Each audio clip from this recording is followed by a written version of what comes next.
How are you? I'm good. How have you been these days? Basically at home, around home? Though we've been busy with the film, we opened in Denmark. We've been very nervous and excited to show the film, and now finally it's out. So it's been some very, very emotional and very nice days. That's great. I have to start by saying congratulations for your award at San Sebastian, and that goes for you and for the rest of the actors, right? Yes. So it was a collective award. It was the group, yeah, the boys. The boys, and deservedly so, because it was a collaborative effort, and nothing could have been done without the assistance of each other, right? I agree. And that's a very nice, very comforting thing to play against each other rather than against a green screen or a backdrop, interaction. And that was a particularly interesting and challenging theme.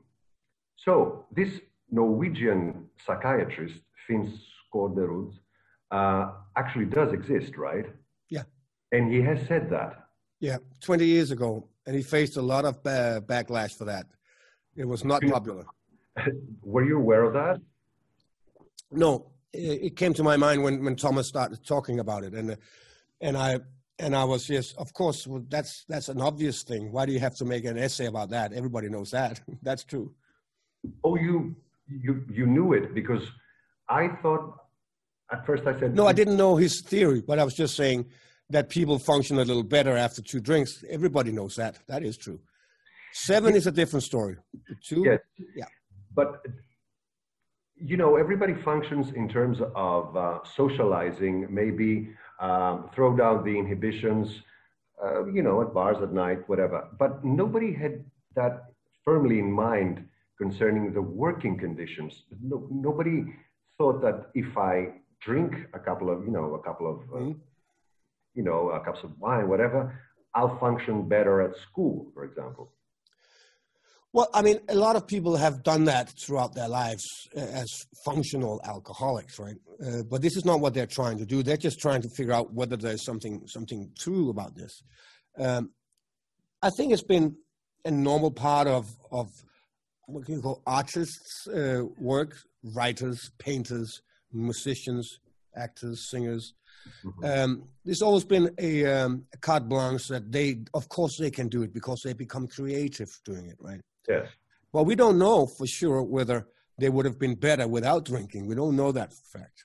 But it's always been allowed in those jobs, right? So yes, we bring it over here, and so we have some characters whose lives have, the train has left the platform and they didn't catch the train, and they seek for ways to start embracing life again and recharge their batteries. So they start out with this experiment. Have you ever tried alcohol, for example, to overcome stage fright or a very intense situation that you thought needed it? No. I don't. Tense situations stage fright, no. I mean, in our business, we know what the danger of that is. The danger is very obvious just go 20 years back and further back. Everybody was using that as an excuse to go on stage. And we all know how that ended. We know it's never going to end well. So 1 drink becomes 2. Next time you need 4. Then you need 8 to get the same amount of peace. So that is a no-go. You can't go down that path. But you might need a drink if you're very much in love and you're 17 years old and you don't dare to pick up the phone. That's okay. Yes, I think it works. Yeah. For all people everywhere. And that's my next question. It's tempting to use the cliche that Scandinavians drink too much and they're famous for that and the buckets of vomiting and all stuff. But then you might say, and being the devil's advocate if you want, that everybody drinks all over the world, right? Yeah. Even in forbidden situations. So what I'm asking is this film another round more of a personal account, a series of portraits of people on the edge, or it also, you think, is a commentary for Denmark or Scandinavia? I think it's very Danish in the way we approach the film. But I think you're also right. The theme could happen anywhere. You might have done it slightly different with your culture, but it's the same topic everywhere. and the film, it starts. It's kind of like it's a stepping stone to tell a story about, you know, seizing life, embracing life. Go back and figure out why you loved being a teacher in the first place, and why don't you love it anymore? Can you find it in you again? Can you love the life you have, or do you just crave a different life? So it is more a film about embracing life than it is about alcohol. The alcohol is just a catalyst. It is a catalyst, and it can also be a placebo in a way, because you might think you need it, but not really. You need that kick, and you may find it there. Absolutely. Or not. You actually have experiments where young people are drinking and some are not drinking and they're not aware of it, and you can actually measure in their blood that they are drunk without having drink anything. Yes, it's very interesting.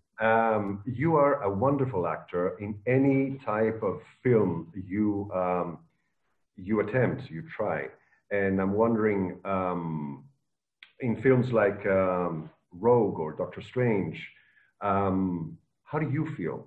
Do you feel less at ease, more part of a machine? Do you enjoy it? I do enjoy it. I never say yes to anything I on the paper don't like.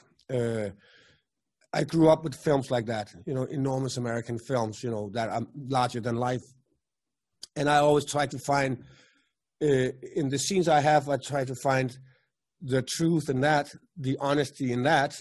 And I'm also aware that, you know, the surroundings are different, and it might be, you know, you might place it in an environment where the truth is a little different. But as an actor, I was trying to find the exact truth of that. And so for me, it's not a big difference. It's obviously it's very different when you watch it. But when we go in the room and we're just 4 actors and a lot of big sets, I forget the sets and I try to focus on what we do here.